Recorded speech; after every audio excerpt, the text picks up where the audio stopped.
সীমান্তে অন্তত গত ৫ বছর যাবত আমি আমার নিউজে সবসময় বিএসএফ এর সাথে সমানের সমান জবাব দেওয়ার পক্ষে আমার অবস্থান ছিল। আর আজকে যখন সম্মানিত দর্শক, আসসালামু আলাইকুম।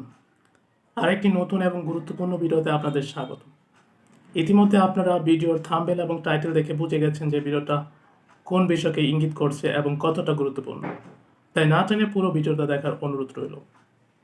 আর আপনি যদি এই চ্যানেল নতুন হয়ে থাকেন তাহলে চ্যানেলটি সাবস্ক্রাইব করার অনুরোধ রইল। তাহলে একটি লাইক দিয়ে আমার সাথে পুরো ভিডিওটি দেখতে থাকুন।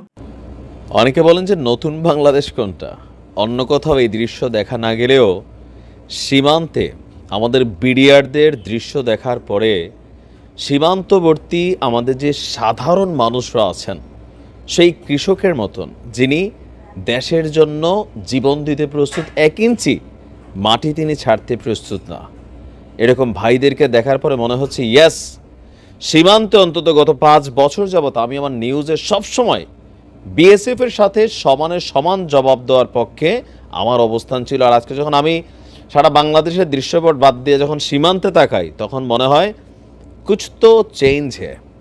কি চেঞ্জ? আমাদের বিডিআর জওয়ানদের মধ্যে একটা দেশপ্রেমের জায়গা, সাহস ফিরে আসছে। কারণ বিগত সরকারগুলো, মানে কোনো সরকারই ওইভাবে ভারতের বিপরীতে সিনা টান টান করাইয়া দাঁড়ানোর সাহস দেখে না। 16 বছর তো ছিলই না।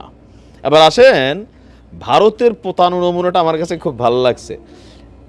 আসেন, এইভাবে কাজটা হওয়া উচিত। The way right now, the way Bharat deal করতেছে, that's the proper way to deal. প্রতিবেশী রাষ্ট্রগুলোর সাথে আপনাকে এইভাবে ডিল করতে হবে। আপনি ওইখানে গুলি চালাবেন, আপনি এটা করবেন সেটা করবেন, দৌড় দিয়ে আমাদের এখানে চলে আসবেন সরিষা খেতে, হ্যাঁ, পাবলিক একদম কিন্তু সরিয়ে লাল করে দেবে। মাই রিটায়ার পেয়ে গেছেন তো একটা না, ওই প্রান্ত থেকে জয় শ্রীরাম চিল্লান দিবেন, এখান থেকে আল্লাহু আকবার চিল্লান যাবে। তবে আমাদের এখানে জয় শ্রীরাম দেওয়ার আছে, কারণ আমাদের দেশে হিন্দু কমিউনিটি আছে, তারা প্রয়োজনে আল্লাহু আকবার জয় শ্রীরাম একসাথে আমরা ডাবল রিটার্ন করব, কারণ দেশটা সবারই। যাই হোক, আসি মূল ঘটনায়। ডক্টর ইউনূসের সহযোগিতা চাচ্ছে ভারত। কি সহযোগিতা চাচ্ছে? সীমান্তে বেড়া নির্মাণ করার জন্য বাংলাদেশের সহযোগিতা আশা করছে ভারত। ভারতীয় হাই কমিশনার প্রণয় ভার্মা তিনি আপনার এই বক্তব্য দিয়েছেন। বাংলাদেশ ভারত সীমান্তে আন্তর্জাতিক আইন ভঙ্গ করে মামার বাড়ির আবদারের মতন যেই নোম্যান্স ল্যান্ডের 150 গজের ভিতরে বিভিন্ন জায়গায় ভারত কাঁটাতারের বেড়া, ওই ল্যাম্প পোস্টের খাম্পা, এটা সেইটা যখন আপনার বানানোর চেষ্টা করছে, প্রতিনিয়ত বিজিবির বাধার মুখে পড়ছে। আর এগুলোর জন্য আপনার ঢাকা নিযুক্ত ভারতীয় হাই কমিশনারকে তলব করেছিল আমাদের পররাষ্ট্র মন্ত্রণালয়। তো গতকালকে তিনি সেখানে হাজির হওয়ার পর যে বিএসএফ এর কাঁটাতারের বেড়া নির্মাণের ব্যাখ্যা দিয়েছেন তিনি। পররাষ্ট্র মন্ত্রণালয় বলছেন, সীমান্তে চোরাচালান এবং অবৈধ অনুপ্রবেশ মোকাবিলায় আলোচনা হয়েছে। বাংলাদেশ এবং ভারত সীমান্ত অপরাধ মুক্ত রাখতে দুই দেশই বদ্ধপরিকর, তাই তারা মনে করছে সীমান্তে বেড়া নির্মাণটা জরুরি। তো করো, তোমাদের সীমান্তে গিয়ে তোমরা করো, নোম্যান্স ল্যান্ডে কেন করবা? একটা দেশ তাদের নিজেদের পকেটের টাকা দিয়ে করবে। আমরা বাঙালিরা চোর, তাদের মধ্যেও চোর আছে, চোরে চোরে খালতো ভাই, এখান থেকে ওই পারে জিনিসপত্র পাঠাই। হ্যাঁ, তো এগুলো তো ভাই চলমান প্রক্রিয়া, তাই না? এটা হচ্ছে প্র্যাকটিক্যালি বাস্তবতা। তো এখন তারা মনে করছে আমরা চোরা চালান হইতে দিব না। ফাইন, আপনারা আপনাদের সীমান্তে ভাই বেড়া একটার জায়গাতে 100টা তোলেন, কিন্তু আপনারা নোম্যান্স ল্যান্ডে নিজেদের জায়গা অতিক্রম করে, যেটা আন্তর্জাতিক সীমানা, সেটা ক্রস করে সেইখানে আপনি বসাবেন, এটা তো কেউই মানবে না। আপনি বেড়ার নাম দিয়ে এসে আমাদের এখানে এসে নোম্যান্স ল্যান্ডে ঢুকবেন, এটা কখনোই কেউ মেনে নেবে না।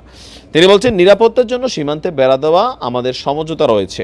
বিএসএফ বিজিবি এই বিষয়ে যোগাযোগ করছে, অবস্থানগুলো বাস্তবায়ন এবং অপরাধ দমনে একটি সহযোগিতামূলক পদক্ষেপ নেওয়া হবে। আর আপনার